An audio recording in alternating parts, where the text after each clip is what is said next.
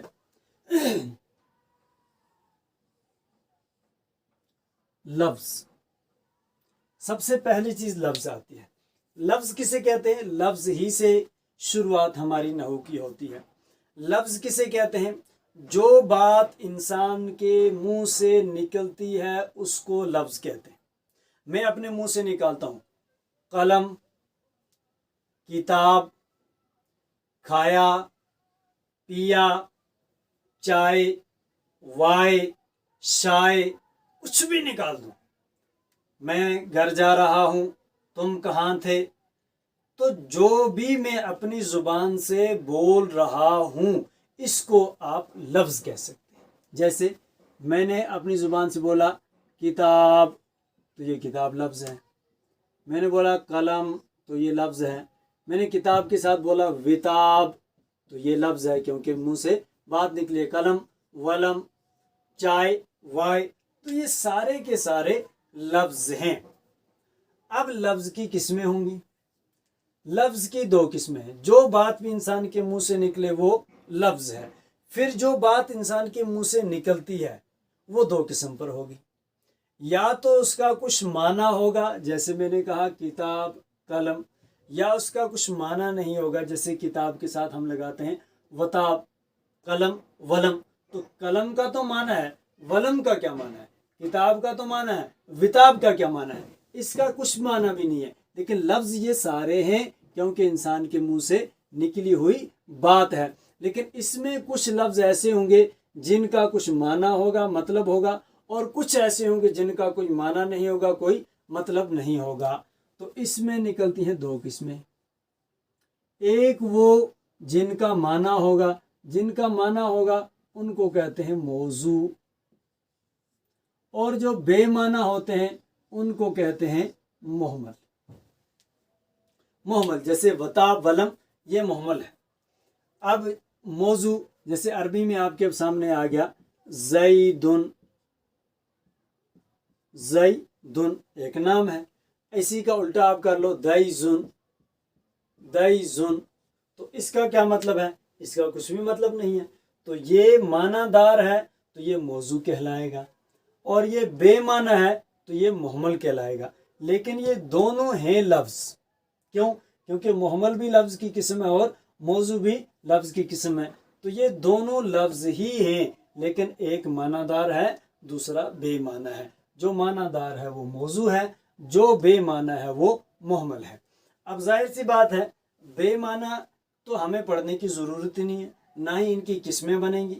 تو آپ ایسا سمجھ لیں کہ لفظ باپ ہے، اس کے دو بیٹے ہوئے، ایک کا نام موضوع رکھا، دوسرے کا نام مہمل رکھا، اور یہ جو مہمل تھا اس کی کوئی اولاد نہیں ہوئی، یہ بے اولادہ تھا، تو اس کا مطلب یہ یہیں پر ختم ہو گیا۔